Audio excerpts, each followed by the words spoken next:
मतलब बच्चे करें क्या, मशीन है क्या। और नमस्कार साथियों, अभी स्कूल का दौर चल रहा है। बच्चे पढ़ाई कर रहे हैं, बच्चे एग्ज़ाम लिख रहे हैं, बच्चे एग्ज़ाम लिखकर घर आ रहे हैं, बच्चों की छुट्टियां चलने वाली हैं, बच्चों का रिज़ल्ट निकल रहा है। अखबारों में बहुत जगह या पत्रिका वगैरह में बहुत जगह ये सुनने में और पढ़ने में आ रहा है कि बच्चे जो हैं वो फांसी लगाकर आत्महत्या कर ले रहे हैं, इसलिए क्योंकि वो परीक्षा में फ़ेल हो गए हैं, किसी एक सब्जेक्ट में फ़ेल हो गए हैं। ये बहुत बड़ी विडंबना है और चिंतन का विषय है। चिंतन मतलब आत्मचिंतन। आत्मचिंतन किन्हें करने की आवश्यकता है? माता पिता को। क्योंकि स्कूल जो है, स्कूल हमेशा चाहता है कि हम नंबर वन बने रहें, क्योंकि स्कूल अपनी पद्धति के अनुसार चलता है। अगर स्कूल नंबर वन रहेगा तो उसमें छात्र ज़्यादा आएंगे, अभिभावक की रुचि बढ़ेगी और वो नंबर वन कहलाते रहना चाहते हैं। और हर माता पिता यही चाहता है कि हमारा बच्चा जो है नंबर वन स्कूल में पढ़े और नंबर वन आए, मतलब उनका लड़का भी नंबर वन की श्रेणी में आता रहे।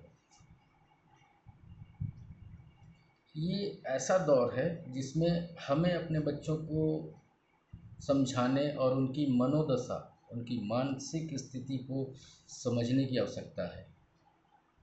बहुत से मासूम बच्चे अभी, आप लोग अगर पत्रिका पढ़ेंगे या समाचार पत्र पढ़ेंगे तो उसमें देखेंगे कि 13 साल, 14 साल, 15 साल के बच्चे जो हैं, जो 9वीं 10वीं 8वीं इन कक्षाओं में पढ़ते हैं, वो भी डिप्रेशन में चले जा रहे हैं। मतलब उनको ये लगता है कि अरे मैं तो फेल हो गया। अरे मेरा तो ये कहना है कि बेटा आप परीक्षा में फेल हुए, अपने जीवन में तो आप फेल नहीं हुए। जीवन संघर्ष का नाम है। आप ये मान के चलें कि अगर आप 4-5 विषय के परीक्षा में अगर एक विषय में फेल हो गए हैं तो कोई बात नहीं। आप ऐसा गलत कदम बिल्कुल ना उठाएं जिससे आपके माता पिता, परिजन जो हैं वो आजीवन दुखी रहें।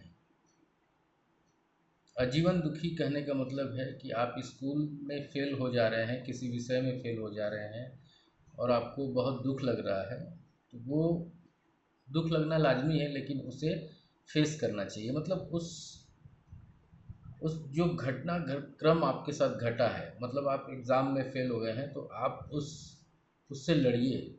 अगर आपका मान लीजिए 50 में 15 नंबर 10 नंबर आते हैं तो आप फिर से प्रिपेयर होइए, अगले साल फिर एग्ज़ाम दीजिए। और हो सके तो सप्लीमेंट्री का तो ऑप्शन रहता ही है, आप सप्लीमेंट्री दीजिए, उसमें पास हो सकते हैं। लेकिन गलत कदम, जो आत्महत्या वाला जो गलत कदम है वो बिल्कुल ना उठाएं, क्योंकि उससे माता पिता, भाई बहन, आपके रिश्तेदार, परिजन जो हैं वो जीवन भर दुखी रहते हैं। और मैं माता पिता से भी यही कहना चाहूँगा कि बच्चों की मनोदशा को आप पढ़ें। क्यों? क्योंकि बच्चे आपके हैं। स्कूल आपसे फीस लेता है, अपने आप को नंबर वन कहलाना चाहता है, नंबर वन की श्रेणी में रहना चाहता है, इसलिए वो बच्चों को बोलता है कि आप पढ़ो। लेकिन बच्चे आज के इस दौर में उनका बोझ इतना भारी हो गया है, उनके सब्जेक्ट इतने ज़्यादा, मतलब इतना ज़्यादा हो गया है कि वो एक सब्जेक्ट पढ़ें कि दूसरा, कि तीसरा, कि चौथा, कि पाँचवा, कि आठवां, कि नौवां, मतलब वो चारों तरफ से घिरे हुए हैं। बच्चों के पास आज समय नहीं है कि वो खेल पाएँ। बच्चे स्कूल से निकलने के बाद पढ़ते हैं, ट्यूशन जाते हैं, फिर आते हैं, फिर पढ़ते हैं, फिर पढ़ते हैं। और हमारा फ़र्ज़ बनता है, माता पिता का फ़र्ज़ बनता है कि हम बच्चों की मानसिक स्थिति को समझें, उसको पढ़ें, उनसे बैठकर बात करें और बच्चों को प्रेशर बिल्कुल ना डालें। बच्चे अगर पढ़ना चाहते हैं तो पढ़ने दें, खेलना चाहते हैं तो खेलने दें, क्योंकि बच्चों का जो मनोस्थिति है वो बहुत नाजुक होता है।